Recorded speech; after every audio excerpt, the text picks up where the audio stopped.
Bien, muy bien. Bueno, la investigación preliminar que llevaron adelante, hasta ahora, ¿qué pudo establecer?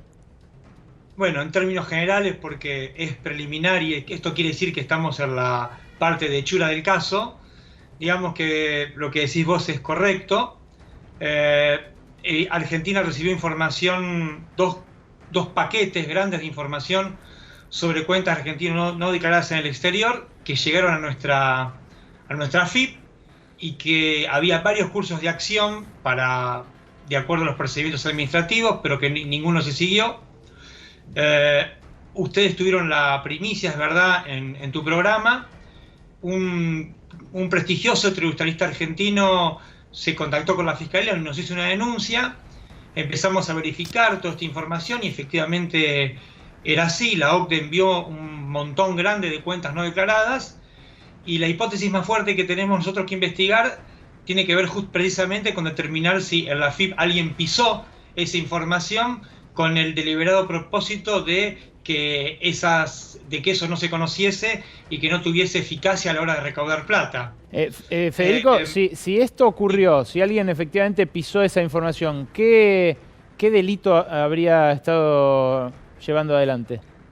Varios, porque a esto iba. Hay tres vectores básicamente en juego. Uno es proteger a alguien, es el delito de encubrimiento, pero también vos podés tener algún otro tipo de complicidad con la evasión de impuestos, que es la otra. Todo quiere decir, esto tiene que ver con todo lo que el Estado se privó eventualmente de recaudar, aunque hay que ser un poco también ahí cauto, porque también hay cuentas de jubilados españoles o italianos que perciben cuentas que perciben sus jubilaciones en sus países de origen, ¿no? Mm. No todo es evasión, pero el gran paquete, digamos, si un funcionario pisó la información, lo pudo haber pisado porque lo hizo, digamos, en términos vulgares, de buena onda y a propósito, o porque era cómplice de algún big fish, de algún pescado grande. Claro. Pero también hay un tema que es muy importante y es muy sensible, que ahí ese es un trabajo que va a tener que hacer la FIP, que para nosotros es tangencial, pero que es muy importante en términos jurídicos, que es con determinar si alguna persona tuvo una cuenta en el exterior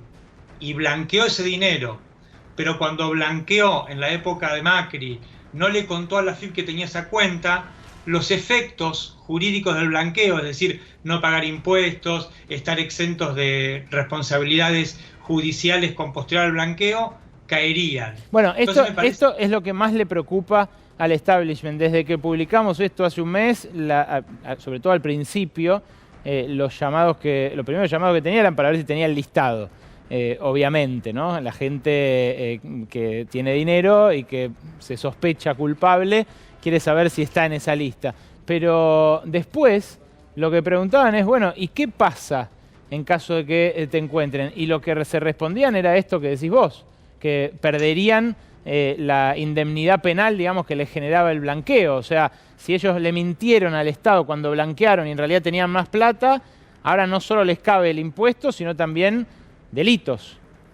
Exactamente, entonces son dos grandes grupos de responsabilidades, la de los funcionarios por un lado, que tiene que ver con haber sido infieles al Estado al que prometieron lealtad, y por el otro lado, las personas que eventualmente ocultaron esa información al fisco cuando se allegaron al blanqueo.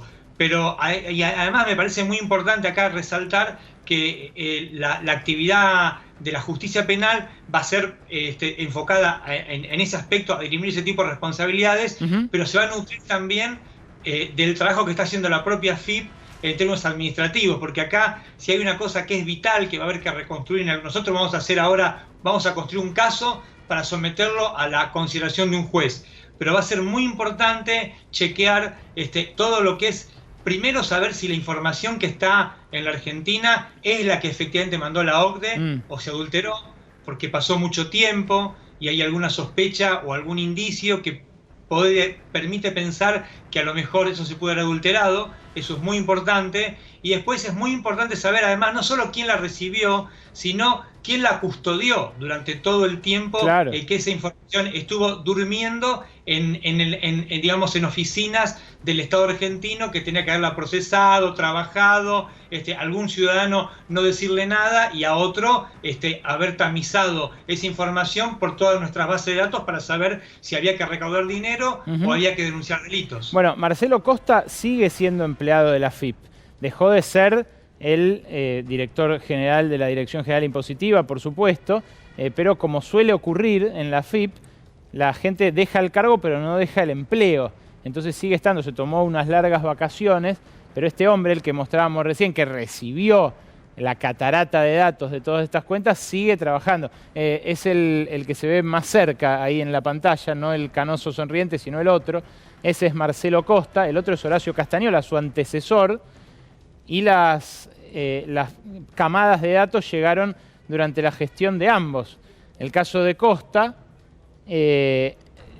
llegaron los datos cuando él ya era director general en el segundo lote, pero llegaron cuando él era subdirector de fiscalización en el primer lote, Federico, ¿no es cierto?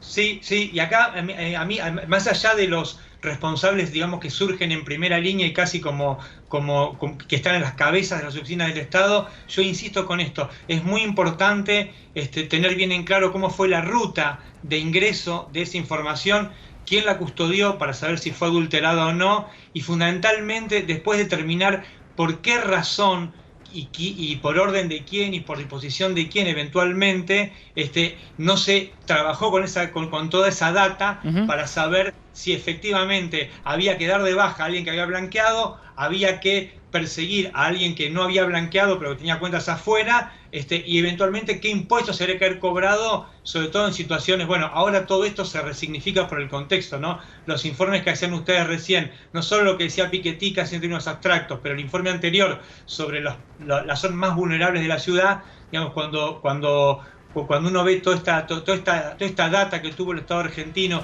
que la pudo procesar y que debió procesarla, me parece que se resignifica. Por eso es tan importante no solo el trabajo que va a tener que hacer en algún momento la justicia, sino hay cosas que se pueden hacer con esa información en términos administrativos y que seguramente hará la Administración Federal de Ingresos Públicos. Clarísimo.